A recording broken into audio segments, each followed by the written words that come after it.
Welcome to my YouTube channel Vikas Sir Accountancy Classes. Today I am going to discuss about the topic Principles of Management. तो सबसे पहले बेटा आपको पता होना चाहिए कि प्रिंसिपल्स होते क्या हैं। बेसिकली जो प्रिंसिपल्स हैं, प्रिंसिपल्स एक ऐसी स्टेटमेंट है, और स्टेटमेंट रिफ्लेक्ट्स, एक ऐसी स्टेटमेंट है जो क्या चीज रिफ्लेक्ट करती है, रिफ्लेक्ट द फंडामेंटल ट्रुथ, किस सच्चाई को वो रिफ्लेक्ट करती है, about the phenomenon based on, किसके ऊपर बेस्ड होता है वो concept, cause and effect relationship. Cause and effect relationship का मतलब होता है कि हर चीज का एक, कोई भी चीज हैपन होती है उसके पीछे उसका कोई ना कोई रूट कॉज होता है, और जब वो चीज हैपन होती है उसका क्या इफेक्ट होगा वो उसको हम बोलते हैं कॉज एंड इफेक्ट रिलेशनशिप। ये होते हैं प्रिंसिपल्स। जो मैनेजमेंट के प्रिंसिपल्स हैं basically they are universally applicable, चाहे वो इंडिया है, चाहे वो ऑस्ट्रेलिया है, चाहे वो कॉलेज है, चाहे वो एजुकेशनल इंस्टीट्यूशन है, चाहे वो स्कूल है, चाहे वो इंडस्ट्री है, बिजनेस है, कोई कंपनी फॉर्म ऑफ ऑर्गेनाइजेशन है, हर जगह एप्लीकेबल है। सब्जेक्ट क्या है ये डिपेंड करता है कि कंडीशंस जो हैं वो कंडीशन के अकॉर्डिंगली जो है प्रिंसिपल्स वो एप्लीकेबल होते हैं। लेकिन ये बात ये डिपेंड नहीं करता कि बिजनेस की नेचर क्या है। ये नहीं है कि principles of management manufacturing organisation में एप्लीकेबल होंगे, ट्रेडिंग में नहीं होंगे, या ट्रेडिंग में होंगे तो मैन्युफैक्चरिंग में नहीं होंगे। आज हम लोग जो स्टडी करेंगे वो करेंगे फ्यूल के 14 प्रिंसिपल्स ऑफ मैनेजमेंट। फ्यूल के जो प्रिंसिपल्स हैं बेसिकली उसने सबसे पहला प्रिंसिपल दिया है डिवीजन ऑफ वर्क। ये जो फ्यूल का प्रिंसिपल है, अकॉर्डिंग टू दिस प्रिंसिपल हम हर काम जो है उसको डिवाइड करते हैं और उस पर्सन को वो काम करने के लिए असाइन करते हैं जो उस काम को करने के लिए कैपेबल है। फॉर एग्जाम्पल टाइम टेबल बनता है, स्कूल में टाइम टेबल बनता है, ये भी डिवीजन ऑफ वर्क है कि जो फैकल्टी जिस सब्जेक्ट को पढ़ाने में एक्सपर्ट है, जिसमें उसकी एक्सपर्टीज है, उसको वही सब्जेक्ट जो है असाइन किया जाता है। उसके बाद और अगर हमने बैंक में लेनी है एग्जांपल, जैसे बैंक में है एक पर्सन, उसको कह देते हैं भाई तूने कैश ट्रांजैक्शन के साथ डील करना है क्योंकि उसकी परफेक्शन कैश में है। दूसरे को कहते हैं तूने लोन डिपार्टमेंट जो है वो हैंडल करना है। इससे क्या होगा, अगर डिवीजन ऑफ वर्क होता है, डिवीजन ऑफ वर्क से सबसे पहले ये है काम जो है उसकी सिंप्लीफिकेशन हो जाती है, कंफ्यूजन नहीं रहती भाई मैंने क्या काम करना है क्या काम नहीं करना। जब कोई वर्कर किसी काम को रिपीटेडली परफॉर्म करता है उसको उस काम के करने की एफिशिएंसी इंक्रीज हो जाती है। फर्स्ट टाइम आप कोई काम करते हो, नो डाउट उसको आपको काम करने में अगर 1 आवर लगा, नेक्स्ट टाइम आपको 50 मिनट्स लगेंगे, फिर करोगे 45 मिनट्स लगेंगे। एक स्टेज ऐसी आ जाएगी कि आप में परफेक्शन आ जाएगी, आप अपने रिसोर्सेज की ऑप्टिमम यूटिलाइजेशन करोगे, बेस्ट पॉसिबल यूटिलाइजेशन जो है वो आप करोगे। लेकिन अगर हम इस प्रिंसिपल को फॉलो नहीं करते तो क्या होगा, एफिशिएंसी नहीं होगी, क्योंकि अगर एक पर्सन एक जॉब को, एक काम को रिपीटेडली परफॉर्म करता है तो bye experience, by the passage of time उसमें एक्सपर्टीज होना शुरू हो जाता है। सेकंड क्या होगा, चांसेस ऑफ डुप्लीकेशन। अगर काम को बांटा नहीं होगा, सपोज स्कूल में टाइम टेबल नहीं होगा, कभी ऐसा नहीं होता कि एक ही टाइम पे आपके 2 पीरियड लग रहे हो, 2 सब्जेक्ट अलग अलग टाइम पे। एक टाइम पे एक ही टीचर का स्लॉट जो है, एक ही टीचर को क्लास असाइन की जाती है, वही उस क्लास में पढ़ाता है। उसके बाद जो हमारा सेकंड प्रिंसिपल है, सेकंड प्रिंसिपल जो है वो क्या है, that is authority and responsibility. Authority का मतलब क्या होता है, राइट। रिस्पॉन्सिबिलिटी का मतलब होता है ड्यूटी टुवर्ड्स द वर्क। अब एक पर्सन को अथॉरिटी कहां से मिलती है, अपनी पोजीशन से, अपने रैंक से।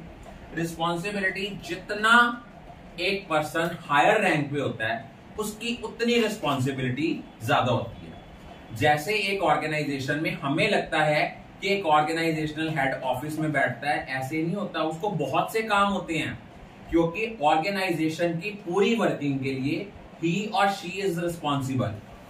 उसने सारी पॉलिसीज बनानी है, मैनेजमेंट को जो है अपने अंडर जो वर्कर्स काम कर रहे हैं, जो स्टाफ काम कर रहा है, ऑफिस स्टाफ काम कर रहा है, उनकी प्रॉब्लम्स को कन्वे करना है, मैनेजमेंट की पॉलिसीज को आगे कम्युनिकेट करना है वर्कर्स को, तो उसने करना है।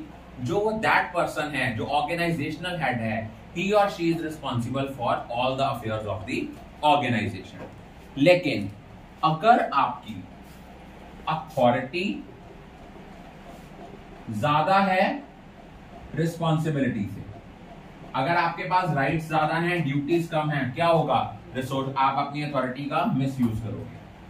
अगर आपकी अथॉरिटी कम है, रिस्पॉन्सिबिलिटी ज्यादा है, आप काम करवा ही नहीं सकोगे। अगर मान लो एक मैनेजर जो है वो ऑथराइज्ड ही नहीं है कि वर्कर कोई गलत काम करता है, वो उस काम के लिए उसको पैनलाइज करे या उस काम के लिए उसको पनिश करे या उसको समझाए, तो वो कभी भी काम नहीं करवा सकता। Because management is an art of getting the things done through others. उसके बाद नेक्स्ट जो हमारा प्रिंसिपल है वो प्रिंसिपल है डिसिप्लिन का।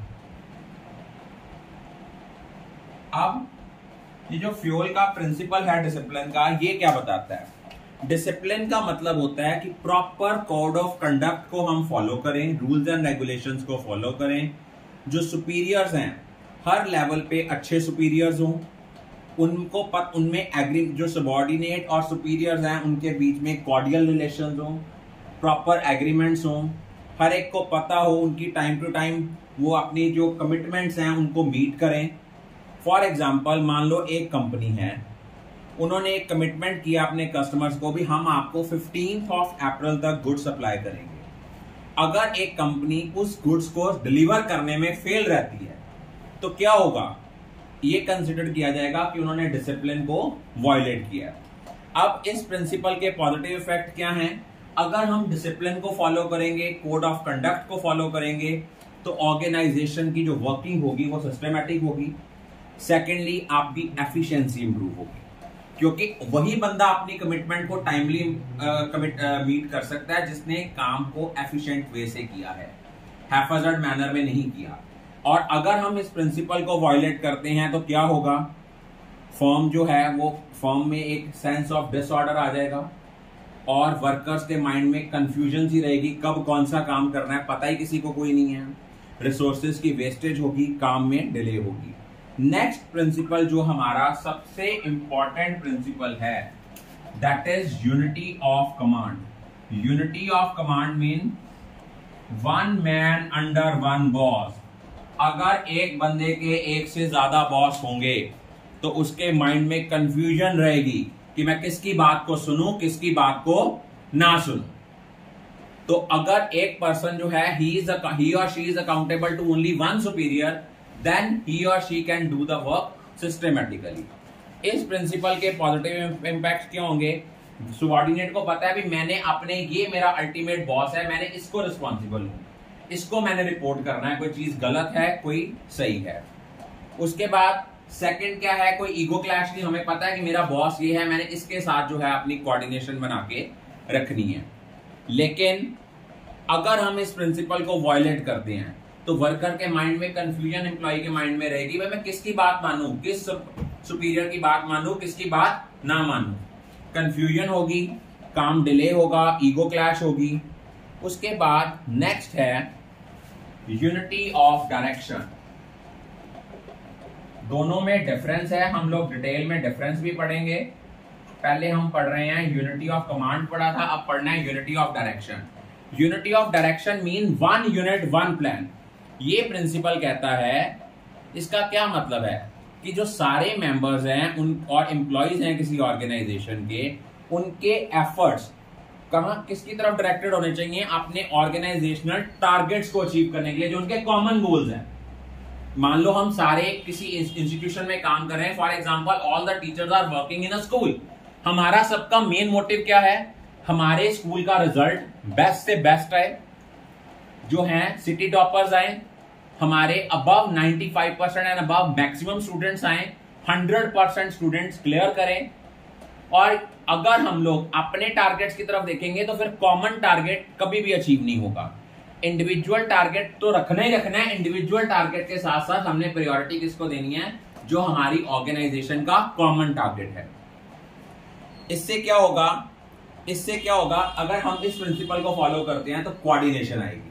मुझे पता है कि अगर हम सब ने काम करना है, कोई कल्ला पर्सन काम नहीं कर सकता, सारे मिलके काम करते हैं।